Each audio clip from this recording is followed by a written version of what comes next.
Hello students, welcome to chemical science. और बच्चों, आज की क्लास में हम लोग पढ़ने वाले हैं आपकी जीरो ऑर्डर रिएक्शन। ठीक है, तो पिछली कई क्लासेस में हमने कुछ बेसिक चीजें निपटाई थी अपनी। ठीक है, ऑर्डर, मॉलिक्युलैरिटी, उनसे रिलेटेड क्वेश्चंस, रेट लॉ से रिलेटेड क्वेश्चंस और रेट लॉ एक्सप्रेशन। ठीक है, तो ये सारी चीजें हमने कंप्लीट करी हैं।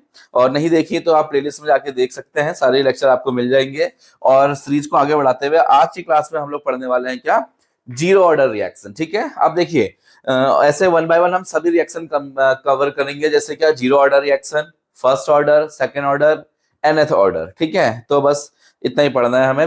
वैसे तो बीएससी के सिलेबस में nth ऑर्डर होती नहीं है, बट हो सकता है किसी यूनिवर्सिटी में हो, तो इसलिए हम लोग उसको भी यहाँ पर देखने वाले हैं। ठीक है बच्चों, चलिए, तो आप सभी लोग हेडिंग लगा लिए क्या, जीरो ऑर्डर रिएक्शन। क्या होती है भाई जीरो ऑर्डर रिएक्शन? आपको पता है वैसे भी क्या होता है ऑर्डर ऑफ रिएक्शन। जो रेट लॉ होता है, ठीक है, रेट लॉ एक्सप्रेशन जो होता है, उस पे जो कंसंट्रेशन टर्म्स की जो पावर्स होती है ना, उसके सम को हम लोग क्या बोलते हैं, ऑर्डर ऑफ रिएक्शन। जैसे यहां पर क्या है, 1 1 है, तो इसका क्या हो गया, order 2। It means this is second order kinetics. ये सेकेंड ऑर्डर काइनेटिक्स को फॉलो कर रहा है रिएक्शन जो भी यहां पर दिया होगा। समझ में आया ना? तो अब हमें क्या पढ़ना है, जीरो ऑर्डर रिएक्शन। मींस हम चाह रहे हैं ऐसी रिएक्शन पढ़ना जिसके क्या हो, जिसका रेट किसी भी रिएक्टेंट की कंसंट्रेशन पे डिपेंड ही ना करे। अरे तुम कहोगे सर ऐसा कैसे हो सकता है कि किसी में भी ना करे, एक में तो करना चाहिए एटलीस्ट। नहीं होगा बच्चों, ठीक है, उसके बिना भी काम चल सकता है। देखिए, तो मैं आपको बताता हूं कैसे होगा ये सब। ठीक है, तो पहले आप हेडिंग लगाइए क्या, जीरो ऑर्डर रिएक्शन। मैं लगा देता हूं यहां पर जीरो ऑर्डर रिएक्शन। यहां पर दिख रहा है ना, विजिबल है यहां पर? एक बार चेक कर लेते हैं। ठीक है, एग्जैक्टली, ओके। तो जीरो ऑर्डर रिएक्शन तो क्या होता है, जीरो ऑर्डर रिएक्शन इसकी डेफिनेशन मैं आपको पहले बता देता हूं। ठीक है, तो पहले की तरह जैसे हम रोज करते हैं, डेफिनेशन लिख देता हूं, देन हम आपको एक्सप्लेन करेंगे बच्चों। ठीक है, तो सभी लोग हेडिंग लगाइए पहले क्या, जीरो ऑर्डर रिएक्शन। तो क्या लिखेंगे, when no concentration term affect the rate of reaction. मैं लिख देता हूं यहां पर, when no concentration term affect the rate of reaction। जब कोई भी कंसंट्रेशन रेट ऑफ रिएक्शन को अफेक्ट नहीं करता है, when no concentration term affect the rate of reaction. ठीक है, the reaction is called zero order. ऐसा भी लिख लो उसके पीछे से, मैं लिख देता है, the reaction is called, the reaction is called zero order, zero order reaction. समझ में आया बात? बोलो यार। तो रिएक्शन क्या बोलते हैं हम लोग बच्चों, जीरो ऑर्डर रिएक्शन, यहां पर हम उसको बोल देते हैं। ठीक है, एक डेफिनेशन और है, अगर आप चाहो तो उसे भी लिख सकते हो। बोल दो, या मैं लिख देता हूं। ठीक है, पहले लिख देता हूं, फिर आपको एक्सप्लेन कर दूंगा मैं। देखो बच्चों, तो क्या लिखा है हमने दूसरी डेफिनेशन, वो भी ऐसा ही है कुछ, reaction is said to be zero order. ठीक है, एक रिएक्शन को हम जीरो ऑर्डर कहेंगे कब, when it's rate is independent of the concentration of reactant. ठीक है, जब क्या करेंगे हम, इसके रेट को क्या करेंगे, जब इसका रेट क्या रहेगा, independent of the concentration of reactant. Concentration की सॉरी रिएक्टेंट की कंसंट्रेशन पे रेट ऑफ रिएक्शन डिपेंड ही नहीं करेगा, तो उसे क्या बोल देंगे हम, जीरो ऑर्डर बोल देंगे। क्लियर है? ठीक है, बोलो यार। चलिए, अब हम ऐसा करते हैं, आप सबने पहले हेडिंग लगानी है इंटीग्रेटेड रेट इक्वेशन। ये तो जीरो ऑर्डर की डेफिनेशन थी। अब मैं क्या करने वाला हूं, इसके लिए इंटीग्रेटेड रेट इक्वेशन लिखने वाला हूं। और डिफरेंशियल रेट इक्वेशन तो आपको लिखनी आती है ना? डिफरेंशियल रेट इक्वेशन तो हम लिख रहे थे ना, dx अपॉन dt वाली, और डिफरेंशियल फॉर्म थी वो बच्चों। डिफरेंशिएशन और इंटीग्रेशन समझते होंगे आप लोग, आई होप सो। ठीक है, चलिए अब मैं क्या करता हूं, एक रिएक्शन, एक इसका डेरिवेशन देख लेते हैं। जैसे पहले एग्जांपल देख लो, एक छोटा एक एग्जांपल लिख लो। जैसे क्या, जैसे H2 plus Cl2 gives twice of HCl in the presence of HNO। ठीक है, ये एक फोटोकेमिकल रिएक्शन है बच्चों। कैसी रिएक्शन है? Photochemical reaction. तो इसमें क्या होता है, जो H2 और Cl2 जो प्रोडक्ट फॉर्मेशन है ना, HCl के फॉर्मेशन का जो रेट है वो इनकी कंसंट्रेशन पे डिपेंड नहीं करता। क्यों नहीं करता? क्योंकि एक फोटोकेमिकल रिएक्शन है, ठीक है। आप इनकी कंसंट्रेशन बढ़ा दो घटा दो कितना ही कुछ कर दो, जब तक आप फोटोन नहीं डालोगे तब तक रेट ऑफ रिएक्शन मतलब रिएक्शन स्टार्ट नहीं होगी। इसका मतलब है कि रेट ऑफ रिएक्शन इनकी कंसंट्रेशन से क्या है, टोटली इंडिपेंडेंट है। समझ में आ रही बात? आप बढ़ाओ घटाओ कोई फर्क नहीं पड़ेगा, इससे फर्क पड़ेगा HNO पे। तो इसलिए इन रिएक्शन में क्या बोल सकते हो आप, जीरो ऑर्डर रिएक्शन बोल सकते हो इस रिएक्शन को, ठीक है। ध्यान से देख लो। चलिए अब मैं इसको हटा रहा हूं और हम उसके लिए करते हैं एक रिएक्शन, इसको हटा दूं, ये लीजिए हटा दिया, ठीक है। चलो इंटीग्रेटेड रेट इक्वेशन हेड लगा लेंगे, integrated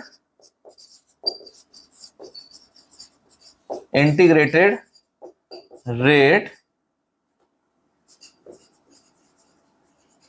integrated rate equation. Integrated rate equation क्या है भाई? इंटीग्रेटेड रेट इक्वेशन देखो ध्यान से सुनो। इंटीग्रेशन के टर्म्स में जो आएगी, इंटीग्रेशन समझते हो आप लोग, है ना। तो देखो पहले हमारे पास क्या होगा, एक रिएक्शन होगी, लेट अस सपोज मैं रिएक्शन ले रहा हूं A और उससे मेरा बनना है बच्चों प्रोडक्ट P, ठीक है। कोई इक्वेशन रिएक्शन है मेरे पास ये, और अब मैं क्या करूंगा, पहले इसका क्या करूंगा, डिफरेंशियल रेट निकालूंगा, ठीक है। डिफरेंशियल रेट इक्वेशन निकालूंगा, देन उसको इंटीग्रेट करके फिर मैं क्या निकालूंगा, उसका इंटीग्रेटेड रेट इक्वेशन निकाल लूंगा। इंटीग्रेट करना समझते हो ना, नहीं आता है तो कोई दिक्कत नहीं, डोंट वरी, मैं आपको अभी समझाता हूं। देख लीजिए, ठीक हो गया। तो लिखिए let us consider reaction, let us consider a reaction. क्या है रिएक्शन? ए से क्या बनना है बच्चों, प्रोडक्ट P बन रहा है, ठीक है। ए से क्या बनता है, प्रोडक्ट P। तो देखिए इसके लिए पहले आप क्या करोगे, इसका रेट इक्वेशन निकालेंगे। देखो मैं निकालता हूं, कौन सी रेट इक्वेशन निकालेंगे, डिफरेंशियल रेट इक्वेशन। आपको पता है इसकी कॉन्सेंट्रेशन टाइम के साथ धीरे धीरे क्या होती है, चेंज होती है, मतलब कम होती जाती है, डिक्रीज होती है। तो इसको मैं माइनस में दिखाता हूं, ठीक है। आप इसको चाहो तो यहां से रेट भी लिख सकते हो, इक्वल्स टू क्या हो जाएगा, माइनस डी कंसंट्रेशन ऑफ ए और अपॉन डी टी, और इक्वल्स टू यहां क्या होता है के और कंसंट्रेशन ऑफ ए की पावर 0, ठीक है। 0 क्यों लिख रहा हूं, जीरो ऑर्डर है ना, डिपेंड नहीं करता है। तो किसी भी चीज की पावर जब 0 होती है इसकी वैल्यू क्या होती है, 1।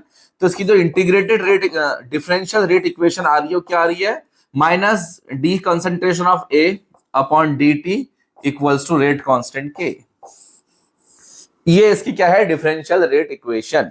डिफरेंशिएशन की फॉर्म में आ रही है ना, dx upon dt, d by dt, dA upon dt के फॉर्म में आ रही है, तो क्या हो जाएगी, डिफरेंशियल रेट इक्वेशन हो जाएगी। देख लीजिए ध्यान से, क्लियर है? ओके ठीक है। तो ये हमारी क्या होगी बच्चों, डिफरेंशियल रेट इक्वेशन। इसको कहीं कहीं बच्चों कोई बुक वाले ना इसको के नॉट से दिखाते हैं, जीरो दिखाते हैं, जीरो ऑर्डर के लिए है ना, ठीक है। तो आप ऐसा भी कर सकते हो, यस ओके। तो यहां पर चाहो तो आप लिख सकते हो क्या, वेयर के नॉट क्या है, रेट कांस्टेंट है, where is rate constant for zero order reaction, for zero order reaction. Clear है? तो ये क्या है आपकी डिफरेंशियल रेट इक्वेशन। इसी की हेल्प से हम लोग क्या करेंगे, इंटीग्रेटेड रेट इक्वेशन निकालेंगे। इसी को हम इंटीग्रेट करेंगे, इनके वेरिएबल सेपरेशन करेंगे। चलो हटा, यहां तक नोट कर लिया ना, ओके यहां तक नोट करिए, फिर मैं इसको हटा के आगे चलते हैं। तो अब आपको ये लाइन दोबारा लिखनी पड़ेगी, ठीक है। अब देखिए मेन काम शुरू होता है। अब कैसे, वही तो देखो, ये रहा आपका ए, इससे क्या बनता है, कोई प्रोडक्ट पी बनता है बच्चों, ठीक है। देखो ध्यान से, अब इंपॉर्टेंट चीजें हैं। अब जैसे हम इसकी कॉन्सेंट्रेशन, सपोज इसकी इनिशियल कंसंट्रेशन क्या है, स्मॉल ए है। इनिशियल मतलब समझता हूं प्रारंभिक, स्टार्टिंग में, और इसकी क्या है, 0। क्यों है 0? प्रारंभिक मतलब इनिशियल, इनिशियल मतलब स्टार्टिंग, मतलब जहां पर टाइम क्या रहा होगा, 0। When time t equals to 0, तो जब टाइम ही 0 है, रिएक्शन स्टार्ट ही नहीं हुई, तो प्रोडक्ट बना होगा, कुछ नहीं बना होगा। उसकी कंसंट्रेशन क्या रहेगी, 0, और इसकी कंसंट्रेशन रहेगी 100%, इट मींस ए रहेगी। After time T, after time क्या, टी टाइम हो गया सपोज, आफ्टर टाइम टी, तो इसकी कंसंट्रेशन कितना बन गया, सपोज ये एक्स अमाउंट इसका फॉर्म हो गया, एक्स अमाउंट इसका बन गया। तो रिमेनिंग कितना रह गया, यहां पर कितना बचा, ए माइनस एक्स, क्योंकि ये एक्स कहां से आया, इस ए से तो उठ के आया है, तो यहां पर क्या हो जाएगी कंसंट्रेशन आपकी बच्चों A माइनस एक्स हो जाएगी। ठीक है, यहां तक आपको समझ में आया? बस पहले मुझे ये बताइए। यस ठीक है, यहां पर इन टर्म्स को इंट्रोड्यूस कर देते हैं। क्या है बताइए भैया? ए क्या है? Initial concentration,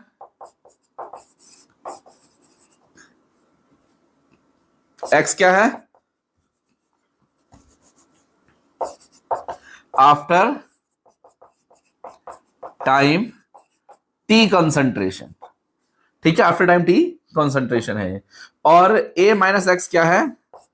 after time T remaining concentration of reactant या concentration of reactant,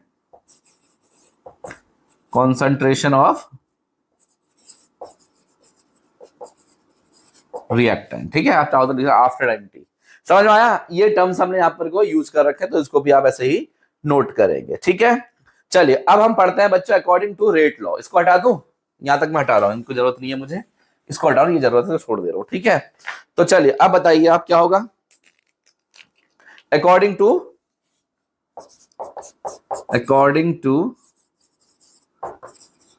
rate law. क्या होता है रेट लॉ? पता है ना? अगर देखो यहाँ के टर्म से बात करता हूं तो माइनस लगाना पड़ेगा, उधर की टर्म से प्लस होता है, नहीं लगाना पड़ेगा। तो प्रोडक्ट के एक्स की कंसंट्रेशन के टर्म से बात कर रहा हूं। ठीक है, तो क्या होगा? D x upon D t हो जाएगा। क्या है? Rate of formation of product है एक्स से, दिखा रखा है ना? D x upon D t is directly proportional to क्या हो जाएगा? कंसंट्रेशन ऑफ ए की पावर 0, क्योंकि 0 ऑर्डर है। ठीक है, तो यहां क्या हो जाएगा? देखिए dx upon dt is equal to rate constant के 0 ऑर्डर का, तो के नॉट कंसंट्रेशन ऑफ ए की पावर 0, इसकी वैल्यू क्या हो जाएगी? 1। तो क्या हो जाएगा? dx upon dt equals to के नॉट आ जाएगा बच्चों, आ जाएगा? देखो यहां तक समझ में आया? बोलो। ठीक है, अब ऐसा करते हैं, इसको हम एक इक्वेशन दे देते हैं। ठीक है, या फिर हम लिख देते हैं इसको यहां पर, इसको देखो dx अपॉन के, dx इक्वल्स टू के नॉट और dt। इसको इक्वेशन नंबर 2 डाल दो। ठीक है, 1 ऐसा करते हैं, इसको डाल देते हैं, किसको? इसको डाल देते हैं 1। ठीक है, अच्छा ओके जी, ये आ गया। अब देखो हमने यहां पर क्या करना, इसमें 2 वेरिएबल जो है एक साथ थे। वेरिएबल समझते हो जो चेंज की टर्म्स जिसको हम पढ़ते हैं, वेरिएबल जो वैल्यू वेरी कर रही है। मतलब देखो डी लिखा है ना, डी का मतलब क्या होता है पता है ना? Change, small change. तो ये क्या है? वेरिएबल्स हैं। तो इनको हमें इंटीग्रेशन करने से पहले हमें एक चीज करनी पड़ती है, उसे बोलते हैं वेरिएबल सेपरेशन। तो 2 वेरिएबल्स को मैंने सेपरेट आउट कर लिया। ठीक है, बोलो। चलिए, तो क्या हो जाएगा? इसको इक्वेशन नंबर 2 डाल देंगे। ओके, नाउ आप लिखेंगे on integrating it, on integrating it, इसको इंटीग्रेट कीजिए बच्चों। तो इंटीग्रेशन क्या करना होगा? इंटीग्रेशन साइन ये होता है dx। देखो ये क्या है बच्चों? कांस्टेंट, रेट कांस्टेंट बोलते हैं ना इसको। तो ध्यान रखना, हमेशा कांस्टेंट चीजों का इंटीग्रेशन नहीं होता है, वो हमेशा बच्चों इंटीग्रेशन से क्या रहेंगी? बाहर रहेंगी। तो dx इक्वल्स टू के नॉट dt हो जाएगा। समझ में आया? अब देखो dx का इंटीग्रेशन क्या होता है, यहां आपको चाहो लिखना पड़ेगा क्या? Integration of dx equals to x, integration of dt equals to t। ठीक है, या कुछ भी हो सकता है, integration of d a equals to a, in general terms से ये हो सकता है। तो यहाँ पे dx से क्या हो जाएगा? इंटीग्रेशन x इक्वल्स टू के नॉट, और dt का क्या हो जाएगा बच्चों? t, प्लस साथ में एक चीज फ्री की आएगी जिसे बोलते हैं इंटीग्रेशन कांस्टेंट c। यहां पर लिखना पड़ेगा where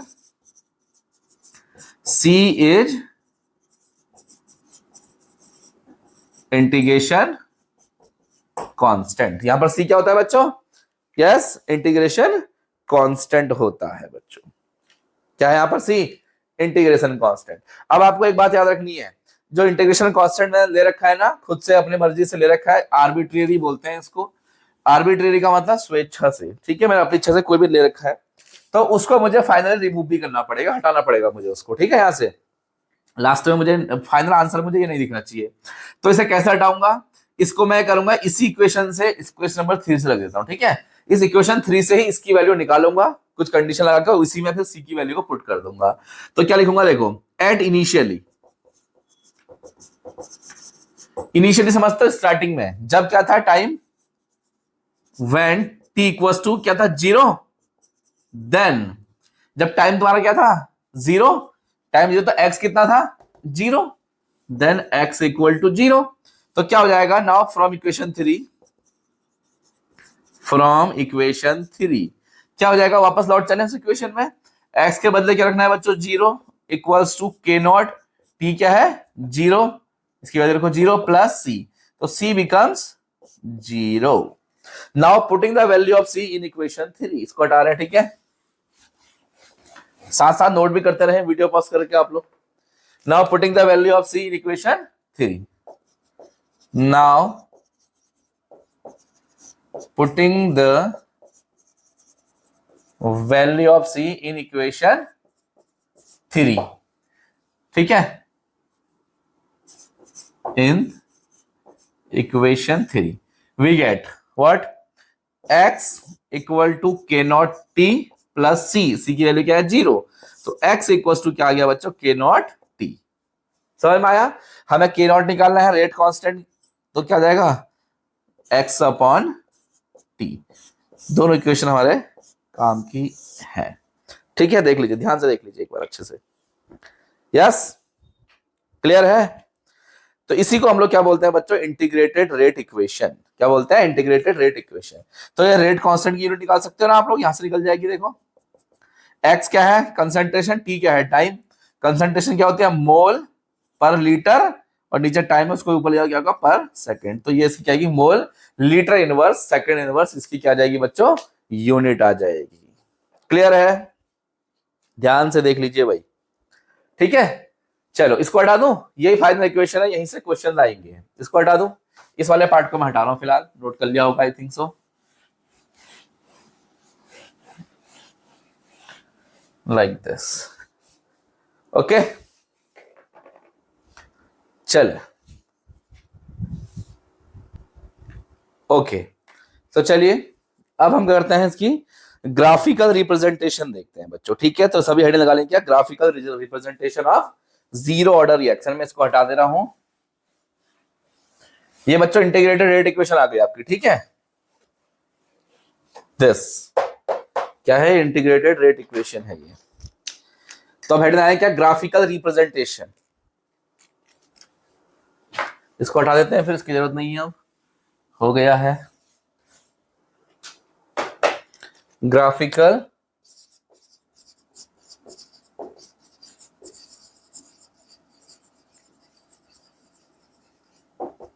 representation of zero order reaction. क्या, graphical representation of zero order reaction है बच्चों, graphical representation of zero order reaction, ठीक है।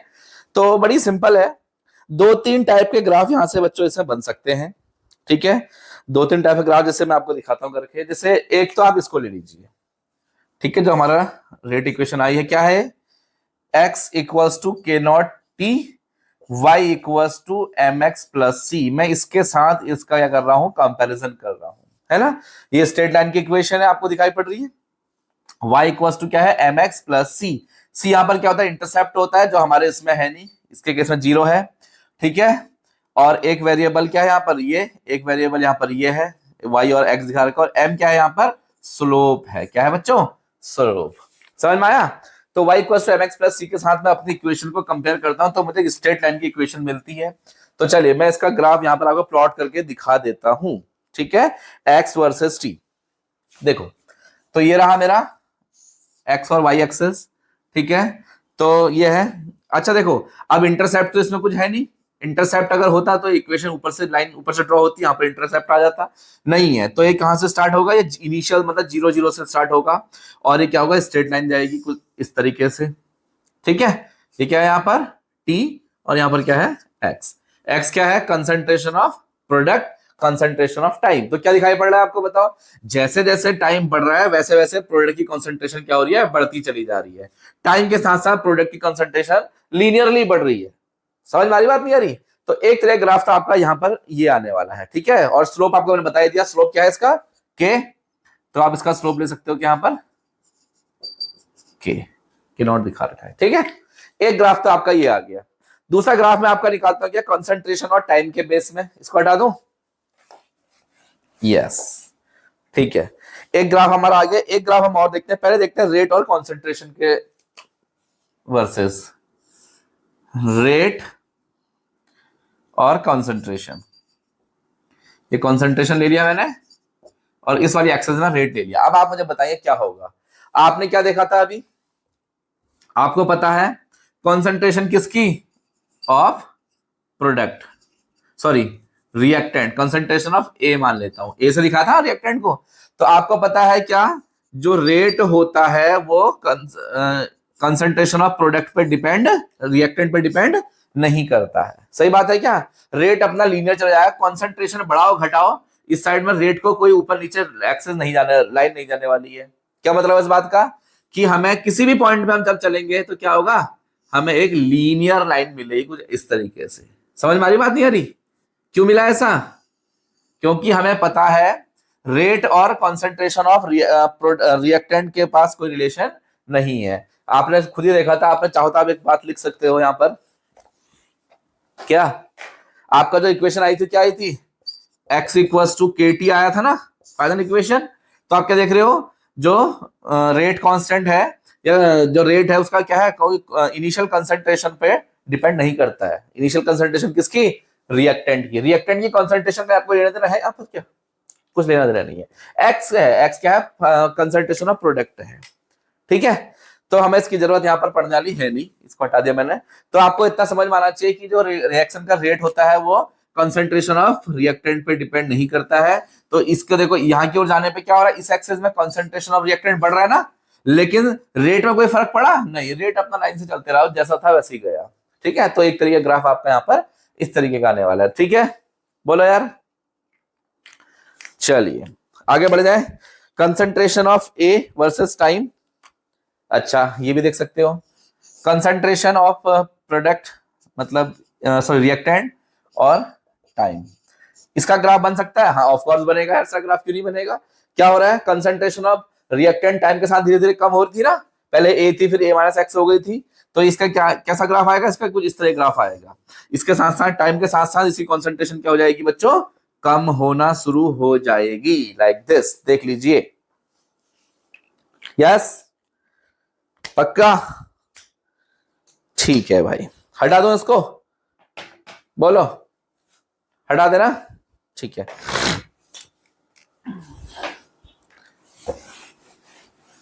बस, तो ये दो ग्राफ ज्यादा इंपॉर्टेंट है, इसमें एक ये और एक ये, सबसे इंपॉर्टेंट ये है। तो ये आपको समझ में आया ना, क्या होता है, rate is directly proportional to concentration of A की पावर 0, इसकी पावर 0 मतलब इसके 1, ये तो था। तभी तो हम कह रहे थे कि इसकी कॉन्सेंट्रेशन डिपेंड ही नहीं करता। तो ये देखो ना, इसकी कॉन्सेंट्रेशन जब यहाँ को बढ़ रही थी तो रेट में कोई फर्क पड़ा, रेट ना बढ़ा ना घटा, वो सीधे अपनी स्पीड से चलते रहा। अगर रेट बढ़ रहा होता तो ये ग्राफ कहाँ जाता, ये ऐसे ऐसे ऊपर चला जाता। तो देखो ना, जैसे कंसंट्रेशन बढ़ रही, रेट क्या हो रहा, बढ़ रहा। और अगर ये घट रहा होता तो ये ग्राफ ऐसा आ जाता, लेकिन ऐसा कुछ नहीं है। ठीक है, ऐसा नहीं होता है, ये क्या आता है, लीनियर ग्राफ आता है। ठीक है, बोलिए।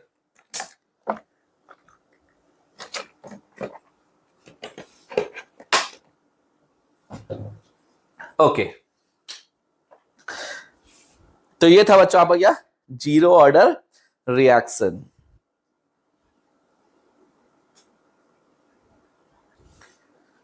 डन। चलिए अब हम क्या करते हैं, इससे कुछ न्यूमेरिकल्स करते हैं बच्चों, ठीक है।